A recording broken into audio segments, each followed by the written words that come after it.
There's no place like World Showcase, and one of my favorite pavilions is right here, and it's Italy. And I think with all the pavilions here, one of the best ways to learn about the people and their culture is not just through the food and by exploring the pavilions, but by what you can find inside, as oftentimes you'll find unique, wonderful souvenirs that really give you a taste of the people and their culture.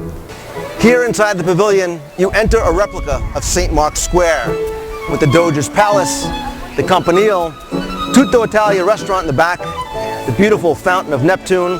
On either side you have the Crystal Shop, you have the wine shop, and here's one of my favorites, the Mask Shop. And we're going to go inside and meet one of the artisans right now. The masks come from the Carnival, and the Carnival was born like in the 17th century when people used to wear masks just during the year just before, it was before Lent. It's like Mardi Gras, well known here as Mardi Gras, Carnival same time, and people used to wear the masks all the time. And obviously it's a beautiful art form. How did you or your family start getting into the creation of the masks? The family, the company is my family companies. My mom is the boss. You know, my mom is always the boss. Always you know? the boss. Yeah, in this case, it's the real boss. You know, she started working with some friends over many years ago, about 30 years ago, and little by little she became the owner of the shop, and she passed the tradition to us, to the kids, kind of. If you can say kids for, you know, like a 30, 40 years old. You're always a kid to your mom. Yeah, exactly, yeah. And this is how it come. I grew up with seeing people doing masks, and yeah, I didn't take any class or any, you know, course. Well, before we look at some of the different types of masks, maybe show us a little bit of how they're created. I have a mold here. It's made of plaster. We make the mold. We mold the clay first to make the positive, and then we put plaster on it, so we make a negative, because on the negative the mask will be more smoother. And then you put the paper, it's a wet paper with glue, so when the paper dries, it becomes hard. And when you pull it out of the mold, it takes about a day. This is how it comes out.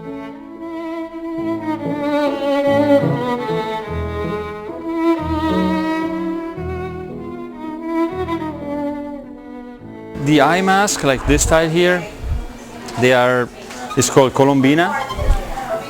Colombina usually used to be from at the beginning like a female mask. So it was only for the ladies. They used to wear a mask only for the eyes. And the male mask used to be this style here. It's called Bauta. When they hide their identity, this one was the perfect mask. They can talk, they can eat, they can drink without never take the mask off. Some others, they recall characters from Commedia dell'arte. It's a famous theater, like a street theater. So like Harley Quinn, Pantalone, Dr. Balanzone, you know, that kind of people. And this style here, this full mask, it become more for decoration now, because when you wear it, you don't breathe very well inside, you know, because it's full face, it's covered. Another design is this one. This is one of the characters of Commedia dell'arte. It's called the Captain. Commedia dell'arte is a street theater. It was taken, let's say, joking about the real theater. It was serious people, you know. This Commedia dell'arte was like a fan of the real theater. So that's why it has weird shape and like an angry, yeah, exactly, like an angry shape. Or I put this one on so you can see how bad looking am I now. They're all completely handmade, 100% handmade from scratch, as you saw the mold before, and they're hand painted.